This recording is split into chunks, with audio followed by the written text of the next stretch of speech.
Welcome back. मैं Vivek Bindra, international motivational speaker, leadership consultant. आज वापस आया हूं आपसे कुछ बात करने के लिए। आपके सैकड़ों हजारों कमेंट्स मैंने पढ़े। ये 5 स्टेप्स ऑफ इनोवेशन के नीचे आप लोगों ने कई घबराहट भरे कमेंट्स लिखे थे। क्या मेरी जॉब चली जाएगी, नौकरी चली जाएगी, टेक्नोलॉजी बदल रही है, जमाना बदल रहा है। हाँ, ठीक बात है, बहुत तेज जमाना बदल रहा है और ठीक बात है, आपकी या मेरी किसी की भी नौकरी जा सकती है। आज उसके कुछ फैक्टर्स हैं, किसकी नौकरी बचेगी, किसकी जाएगी, इसमें घबराने की जरूरत है भी और नहीं भी है उनके लिए जो सरकारी नौकरी की मेंटालिटी के लोग हैं वो तो गए, वो ज्यादा दिन तक चलेंगे नहीं।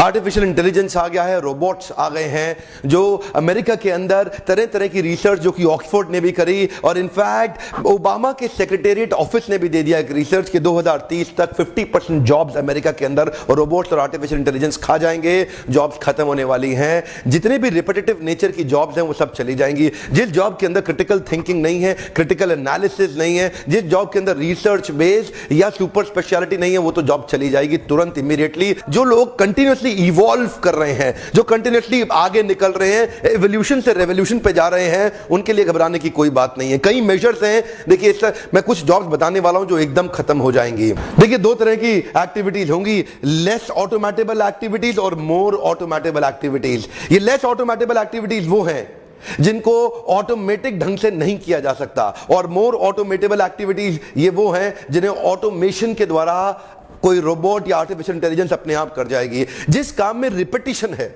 जिस काम को करने में 5 सेकंड से कम लगता है, जैसे कि रिसेप्शनिस्ट हो सकती है, या जैसे कि एक फैक्ट्री लेबरर हो सकता है, या जैसे कि एक ड्राइवर, ये सब जो काम है, जो सेम प्रोसेस ऑफ वर्क जो लोग कर रहे हैं, यानी कि ऑटोमेशन उस जॉब में डाला जाएगा जो रिपीटेटिव नेचर की जॉब है। ये उस जॉब में डाला जाएगा जो कि एक रिपीटेबल काम है जिसमें प्रेडिक्टेबिलिटी बहुत ज्यादा है। तो आर्टिफिशियल इंटेलिजेंस के साथ कोडिंग करके, रोबोट्स लेकर के उसका ऑटोमेशन करना इतना आसान हो जाएगा। यही वो एरिया है जहां पे बहुत सारी जॉब्स चली जाएंगी। आपको लगा ये चिंता की बात है, हो सकता है चिंता की बात हो सकता है ना भी हो, लेकिन उनके लिए है जितने लोग सरकारी मेंटालिटी के लोग हैं, फिनिश्ड, इनका लंबा नहीं चलेगा। आज जो पढ़ाई हो रही है स्कूल कॉलेज के अंदर, 10 से 15 साल के बाद वो पढ़ाई ज्यादा काम नहीं आएगी। ह्यूमंस और कंप्यूटर्स के डायनामिक्स को जोड़ने वाले लोग ज्यादा सफल हो पाएंगे। हो सकता है ज्यादा सफलता मिले स्टेम में।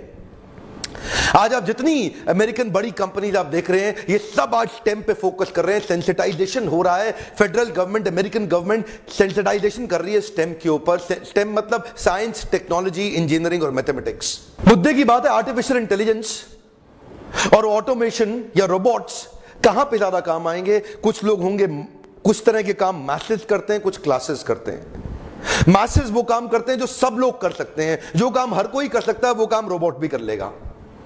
और कुछ काम होते हैं क्लासेस के, जो होता है सुपर स्पेशलाइजेशन, जिसमें इंटेलेक्चुअल एबिलिटीज का इस्तेमाल होता है, क्रिटिकल थिंकिंग का इस्तेमाल होता है, एनालिसिस एंड एनालिटिकल एबिलिटीज का इस्तेमाल होता है, रिसर्च वर्क का भी इस्तेमाल हो सकता है, कंटिन्यूअस अपग्रेडेशन होती है। ये वो जॉब्स हैं जो खाली क्लासेस करेंगे। अब थोड़ा अगर इंटेलिजेंस के साथ समझें, बड़ा इन्वेस्टमेंट वही किया जा सकता है जो बड़ी कॉस्ट को रिप्लेस करता हो।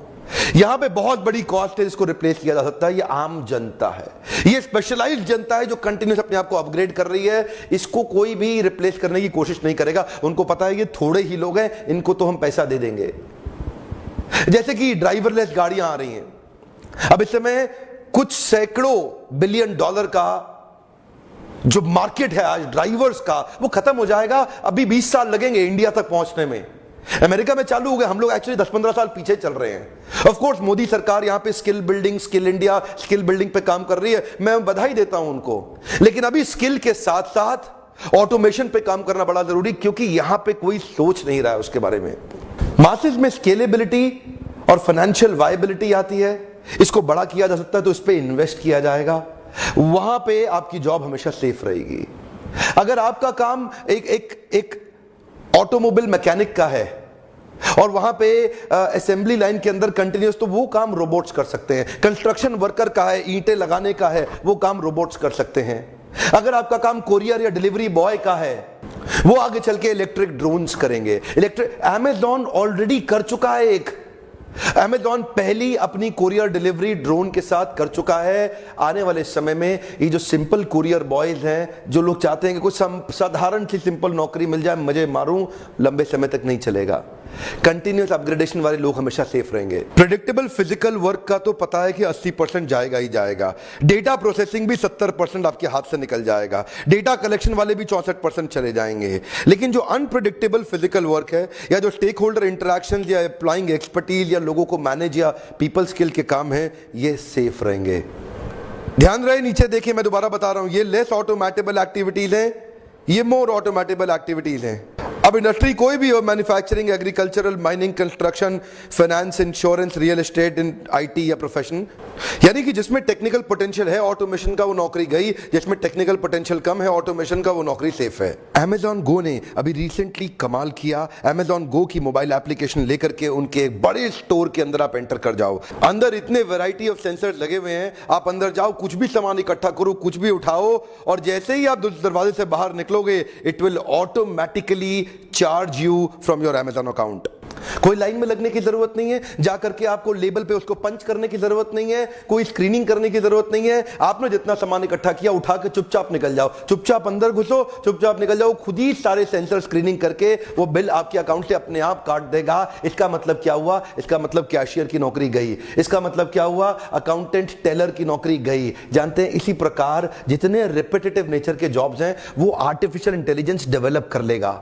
मेरे पिछले वीडियो में आपको मैं उबर, गूगल और टेस्ला की ड्राइवरलेस कार्स के बारे में पहले ही बता चुका हूं, जिससे प्रिसिजन बहुत ज्यादा आ रहा है और डिफेक्ट कितना हो जाएगा, 0 एक्सीडेंट के चांसेस हो जाएंगे, खत्म, ड्राइवर्स की नौकरी गई। इमेज को रिकॉग्नाइज करने के सॉफ्टवेयर और पैटर्न्स ऑलरेडी डेवलप किए जा चुके हैं। अब सिक्योरिटी गार्ड का काम क्या रह जाएगा? उसके बाद तो आर्टिफिशियल इंटेलिजेंस से रोबोट्स को प्रिपेयर करें और बहुत सारा पैसा बचाया जा सकता है। अब रोबोट को ना मंथली सैलरी नहीं देनी है, उसकी खाली कुछ मेंटेनेंस होनी है, तो उसकी मेंटेनेंस जैसी कुछ नई जॉब्स आ जाएंगी। तो इसका मतलब क्या? जॉब्स खत्म नहीं होंगी पूरी तरह से, कुछ नई जॉब्स आ जाएंगी, उनको अपग्रेड करने की आ जाएंगी, उनको टेक्निकली मैनेज करने की कुछ जॉब्स आ जाएंगी। लेकिन ये जॉब्स कम होंगी, ये उन्हीं लोग की हैं जो कंटिन्यूअसली अपने आप को अपग्रेड कर रहे हैं। अकाउंटेंट की, एक टेलर की, या डेटा एनालिसिस की। आर्टिफिशियल इंटेलिजेंस में ब्लैक बॉक्स के अंदर परम्यूटेशन कॉम्बिनेशंस को जोड़ के उसके अंदर आप बहुत बड़ा millions and billions of data डाल दो, वो फट फट फट उसको एनालाइज करेगा, प्रेडिक्ट करके डिसीजंस लेने की क्षमता होगी। तो अकाउंटेंट की, टेलर की, इन सबकी जॉब्स जाएगी। एक रूटीन सर्जन, एक ऐसा डॉक्टर जो अपने आप को इंप्रूव नहीं कर रहा, उसके लिए ऑलरेडी सर्जरीज के लिए हम रोबोट्स का अरेंजमेंट और यूजेज बहुत समय से चल ही रहा है। ज्यादा दूर मत जाइए, 7.5 लाख रोबोटिक सर्जरीज ऑलरेडी हो चुकी है। आज 2017 में बता रहा हूं आपको। टोटल 702 तरह की जॉब्स हैं, पर उनका नेचर एक जैसा ही है। अगर वो परम्यूटेशंस को नहीं कैलकुलेट कर पाते हैं, वो डिविएशंस नहीं निकाल पाते हैं, वो आर्टिकुलेशंस नहीं कर पाते, क्रिटिकल थिंकिंग नहीं है, जरूरत है वेरिएशन की, ऑल्टरेशन की, इनोवेशन की, मॉड्यूलेशन की, या कंप्लीट ट्रांसम्यूटेशन की। कॉग्निटिव इंटेलिजेंस के साथ बचेगा व्यक्ति, रिसर्च क्रिटिकल थिंकिंग के साथ बचेगा। पहले मैंने सोचा था ये खाली बज़ वर्ड है, आर्टिफिशियल इंटेलिजेंस आएगा चला जाएगा, लेकिन ऐसा नहीं है, बड़ी प्रोफाउंड साइंस है ये। ध्यान से देखिए, फायदे नुकसान दोनों है। एक एरर फ्री सोसाइटी का सपना बनाया गया है। स्पीड ऑफ एग्जीक्यूशन बहुत तेज होगी, डिसीजंस बहुत तेज होंगे, ताकि लाइफ को आसान किया जाए और बड़े प्रोजेक्ट को कम समय में अचीव किया जाए। स्केलेबिलिटी इतनी ज्यादा हो जाएगी कि अगर एक प्रोजेक्ट को एस्टैब्लिश करने में आज 3 साल लग रहे हैं, तो हो सकता है आगे 30 दिन के अंदर हो जाए। जो आप में से कई लोग गाड़ी खरीदने के शौकीन हो ना, बहुत ज्यादा, जरा मेरी बात को ध्यान से सुनिएगा। आपकी गाड़ी लगभग 90 से 95% समय आइडल रहती है, उसका इस्तेमाल नहीं होता। 5% समय ही आप एक गाड़ी का इस्तेमाल कर पाते हैं। मॉर्निंग में 1 घंटा ऑफिस पहुंचने में, शाम को 1 घंटा घर पे पहुंचने में, यानी कि 24 में से केवल 2 घंटा आपने गाड़ी का इस्तेमाल किया, बाकी 22 घंटा गाड़ी खाली खड़ी रहती है और रोज डेप्रिशिएट होती है। ये एक ऐसी इन्वेस्टमेंट है जिसका ईगो सैटिस्फैक्शन तो हो सकता है, लेकिन पैसे का इससे कोई बेनिफिट नहीं डराइव हो रहा है। आज घर खरीदो, अप्रिशिएट हो सकता है, ज्वेलरी गोल्ड खरीद लो, अप्रिशिएट हो सकता है, वो अप्रिशिएटिंग एसेट है। गाड़ी तो केवल डेप्रिशिएटिंग एसेट है। अच्छा, आप में से जो लोग इंडियंस हैं, आप जानते हैं ओला के अंदर 40% कॉस्ट खाली ड्राइवर की है। इमेजिन करिए कि कल को ड्राइवरलेस गाड़ियां हो गई, वही गाड़ी आपको 40 to 50% और लेस प्राइस पे मिलेगी। इमेजिन करिए अगर ड्राइवरलेस गाड़ियां हो गई, तो वही गाड़ी जिसकी आज ओला की कॉस्ट 40 to 50% ड्राइवर की है, वो 40% कॉस्ट 50% कॉस्ट का बेनिफिट सीधा आपको जाता है। होगा क्या, आप में से कई लोग आने वाले 10 साल के बाद गाड़ी कभी नहीं खरीदेंगे। आपको लगता है आपको कन्वीनियंस है? नहीं, उस समय कन्वीनियंस इतनी ज्यादा होगी कि रात को 2 बजे भी आपको गाड़ी खट से मिलेगी। आपके इमोशंस और आपकी किसी और की नींद पे आपको निर्भर कभी नहीं होना पड़ेगा। कन्वीनियंस ऐसी है कि इतना बड़ा पैसा आपका ब्लॉक होने से बच जाएगा, जिसको आप अप्रिशिएटिंग एसेट में इन्वेस्ट करके उसका बड़ा रिटर्न लेंगे। यहां ये पैसा रोज आपके पीएनएल अकाउंट के अंदर लॉस में कंट्रीब्यूट कर रहा है, गाड़ी डिप्रिशिएट कर करके। यूएस गवर्नमेंट, फेडरल गवर्नमेंट आज सेंसिटाइजेशन के लिए पब्लिक प्रोग्राम्स कर रही है, इवेंट्स कर रही है, वर्कशॉप्स कर रही है, सेमिनार्स कर रही है, ताकि अमेरिकन को समझ में आए कि वो उसकी तैयारी कैसे करें, क्योंकि उसका सबसे पहला इंपैक्ट यूएस में आएगा। इंडिया में आने में अभी थोड़ा समय बाकी है। वहां पे आज टीवी शोज, लाइव शोज हो रहे हैं, लोगों को डिस्कशन के लिए संडेज को इनवाइट किया जा रहा है ताकि उनको तैयार कर सकें। ऑफ कोर्स अमेरिका में वो काम सरकार कर रही है, लेकिन भारत में वो काम आपके लिए मैं करना चाहता हूं, ताकि मैं आपको शेयर कर सकूं कि आप अपने आप को, अगर आपके बच्चे आज छोटे हैं तो उनको साइंस की, एल्गोरिथम्स की कुछ एक्स्ट्रा क्लासेस अटेंड करवाइए, उनको सपोर्ट क्रिएट करके दीजिए, ताकि ह्यूमन और कंप्यूटर्स के बीच में क्लोज डायनामिक्स की जो फ्यूचर की तैयारी है वो आपके बच्चे आज कर सकें। ह्यूमैनिटीज, आर्ट्स, कॉमर्स के स्टूडेंट्स भी अपनी सुपर स्पेशलाइजेशन को ढूंढे, अपनी यूनिक सिग्नेचर स्ट्रेंथ को आइडेंटिफाई करें, जिसको कल्टीवेट करें। और साथ साथ आज आईटी फॉर नॉन आईटी के कई सेमिनार्स, प्रोग्राम्स हो रहे हैं। आईटी फॉर नॉन आईटी के प्रोग्राम्स, यानी कि नॉन आईटी का मतलब जिस बच्चे ने कभी आईटी नहीं पढ़ी है, उनके लिए भी बेसिक आईटी कोर्सेज हो रहे हैं, जिसको समझने से आप अपने आप को इक्विप कर सकेंगे, तैयार कर सकेंगे। अच्छा, मैनेजमेंट ग्रेजुएट को बहुत बधाई हो, आपकी नौकरी आसानी से खतरे में कभी नहीं आएगी, क्योंकि आप बड़ी टीम को मैनेज कर रहे हैं, एक टीम को डेवलप कर रहे हैं, कल्टीवेट कर रहे हैं। एक डिपार्टमेंट और डिवीजन को अगर आप मैनेजरियली लीड कर सकते हैं और आपके अंदर अगर लीडरशिप स्किल्स हैं, तो आपकी नौकरी कभी खतरे में नहीं आएगी, जिसके लिए मैं ओपन हाउस वर्कशॉप्स भी करता हूं। आप वहां भी आ सकते हैं, नहीं तो आप वीडियोस लगातार देखते ही रहेंगे।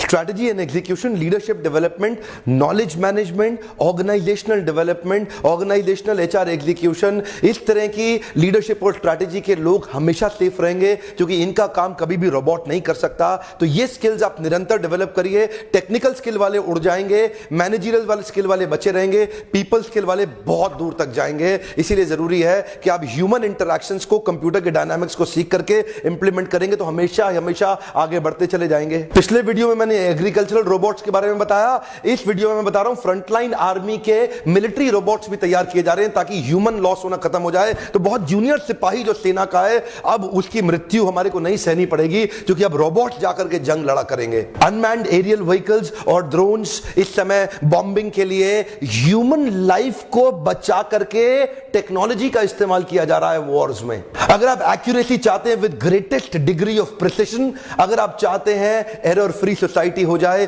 तो देखिए कुछ फायदा भी होगा और कुछ नुकसान भी होगा, लेकिन उपाय केवल एक ही है, make learning your only constant. Come on, one more time, make learning your only constant. मैं उन लोगों को बधाई दे रहा हूं, आप जो व्यूअर्स हैं, आपको बधाई दे रहा हूं कि इस समय आप बैठ के सनी लियोनी के वीडियोस देख सकते थे, इस समय बैठ के आप फिल्मी गाने भी सुन सकते थे, पर आपने इस वीडियो को एंड तक देखा। यही शो कर रहा है कि आपका लर्निंग को लेके एडिक्शन, आपका लर्निंग को लेकर के कल्चर जो अपने माइंड में डेवलप किया, यही आपको बचा के लेके जाएगा।